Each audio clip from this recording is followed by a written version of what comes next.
अकोट तालुक्यातील वडाळे देशमुख येथील मुख्य ग्रामपंचायतचे गेट व त्या ठिकाणावरून बाहेरगावावरून येणाऱ्या व जाणाऱ्या मुख्य रस्त्याचा तिकरूट बनलेला आहे।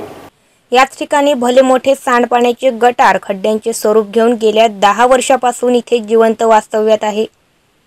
दिवाळी सणासुदीच्या दिवसांमध्ये बाहेर गावाहून येणाऱ्या पाहुण्यांची भरपूर संख्या असल्यामुळे याच खड्ड्यांमधून सर्वांना सलामी करत यावे व जावे लागते। कितीतरी वेळा कित्येक जण पडले असून त्यांना व त्यांच्या मोटारसायकलींना नुकसानासह शारीरिक त्रास सहन करून यातना भोगाव्या लागत आहेत। याच बाजूला यवतकार प्लॉटमध्ये गेल्या कित्येक वर्षापासून सांडपाण्याची नाल्यांची व्यवस्था ग्रामपंचायतीने उपलब्ध करून दिलेली नाही। त्यामुळे सांडपाणी सरळ आठवडी बाजाराच्या जागेमध्ये साचते आणि येथील बाजार पूर्णपणे घाणीच्या साम्राज्यात भरतो। तरीही यावर कुठल्याच पदाधिकारी, ग्रामपंचायत सदस्य, येथील सरपंच यांनी आजपर्यंत कोणतीच गाव विकासाच्यासाठी ठोस उपाययोजना दखल प्रयत्न केलेले नाहीत असे दिसून येत आहे। गावामध्ये नाल्यांमध्ये घाण पूर्णपणे तुडुंब भरली असून त्यामुळे पाणी मेन रोडवरती वाहत आहे। तरीही पण नाल्या साफसफाई करणे व ती घाण बाहेर नेऊन टाकणे आजपर्यंत ग्रामपंचायतला जमले नाही।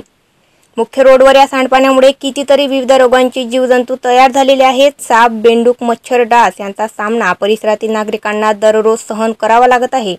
यामुळे नागरिकांचे आरोग्य धोक्यात आले आहे। गावात प्रत्येक वार्डात घाणीचे साम्राज्य दिवसेंदिवस वाढतच चाललेले आहे। श्री संत चतुर्भुज महाराज मंदिराच्या मागील बाजूस मुख्य रोडवर सांडपाणी रोडवर आलेले आहे। येथे गेल्या 10 वर्षापेक्षापासून नाली बांधकाम केलेले नाही। त्यामुळे या ठिकाणाला मोठे घाणीचे साम्राज्य आले असून त्यामध्ये डुकरांचे वास्तव्य मोठ्या प्रमाणात वाढत आहे। मोठमोठे खड्डे पडले आहेत। या खड्ड्यांमुळे केव्हाही जीवितहानी होईल हे नाकारता येत नाही।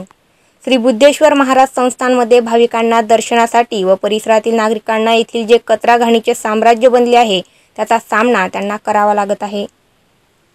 श्री विठ्ठल रुक्मिणी मंदिराच्या मुख्य रोडवर गेल्या वर्षापासून नालीच्या शिखांचे बार वर आलेले आजही दिसून येत आहेत।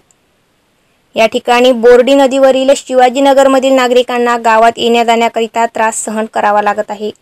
सावरा रोडवरील ग्रामपंचायत भवनाच्या भिंतीला लागून असलेले चिकन व मटण घर यामुळे मुख्य रोडवर घाणीचे साम्राज्य पसरलेले असून रोडच्या बाजूला सांडपाण्यामुळे भले मोठे गटार तयार झालेले आहेत आणि बाजूला काटेरी झुडपे झालेली आहेत। या ठिकाणावरून वयोवृद्ध मंडळी व जिल्हा परिषद शाळा, अंगणवाडीमध्ये जाणाऱ्या चिमुकल्या विद्यार्थ्यांना त्यांचा जीव धोक्यात टाकून त्यांना जावे लागत आहे। तरीही या कुंभकर्णी झोपाडू ग्रामपंचायत प्रशासनाला आजपर्यंत जाग का येत नाही? नागरिकांच्या जीवनाशी खेळ का खेळत आहेत असे गावातील नागरिकांचे म्हणणे येत आहे। गावाच्या बाहेरील शेतात जाणारे मुख्य रस्ते सांडपाण्यामुळे पूर्णच्या पूर्ण खड्डेमय झालेले आहेत।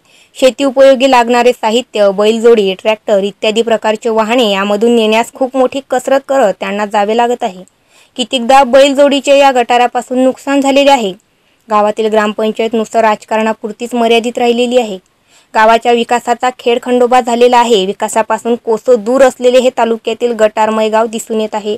अशा वेळी गावातील शेतकरी व नागरिकांनी सामूहिकरित्या तक्रार अकोला जिल्हाधिकारी, पंचायत समिती अकोट, सभापती, जिल्हा परिषद सदस्य व तहसीलदार अकोट तसेच आरोग्य विभागाला तक्रार दाखल केलेली आहे। यावेळी यांना या गटाराच्या पासून मुक्तता किंवा गटारांमध्ये मुरुम टाकून रस्ता चांगला दुरुस्तीत करून मिळाला नाही तर उग्र आंदोलन केल्याशिवाय राहणार नाही असे नागरिकांचे ग्रामपंचायतला इशारा आहे। गावातील मुख्य रस्त्यावरील सांडपाण्याचे व नागरिकांचे दिवसेंदिवस पडण्याचे प्रमाण गड्ड्यांमध्ये वाढत आहे। या होणाऱ्या नुकसानाचे कोण जबाबदार आहे? या ग्रामपंचायतचे करावे तरी काय? ग्रामपंचायतला इशारा देत आहेत। येणाऱ्या 2 ते 3 दिवसामध्ये जर का रस्ता दुरुस्त झाला नाही तर उग्र आंदोलन छेडणार आहेत। मी नंदकिशोर गोरडे, वडाळी देशमुख सामाजिक कार्यकर्ता।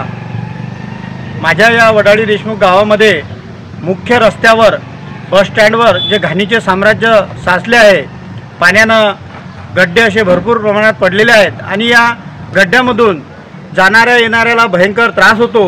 परवा एक महिला 2 व्हीलरवरून पडली आणि तिला हातालासुद्धा फ्रॅक्चर झाला आहे। आणि अशा सामान्य लोकांना जर अशा गावकऱ्यांच्या सोयीकडे जर दुर्लक्ष होत असेल तर या ग्रामपंचायत प्रशासनाचं काय करावं? मी ग्रामपंचायत प्रशासन वडाळी देशमुखला असा इशारा देतो की जर येत्या 2 दिवसात या गड्ड्यांमध्ये मुरुम टाकल्या गेला नाही तर मी गावकऱ्यांच्या वतीने या संदर्भात उग्र आंदोलन उभं करेल असा मी गर्भित इशारा प्रशासनाला ग्रामपंचायत वडाळी देशमुखला देतो आहे। एमसी न्यूज करिता पवन बेलसरी, वडाळी देशमुख।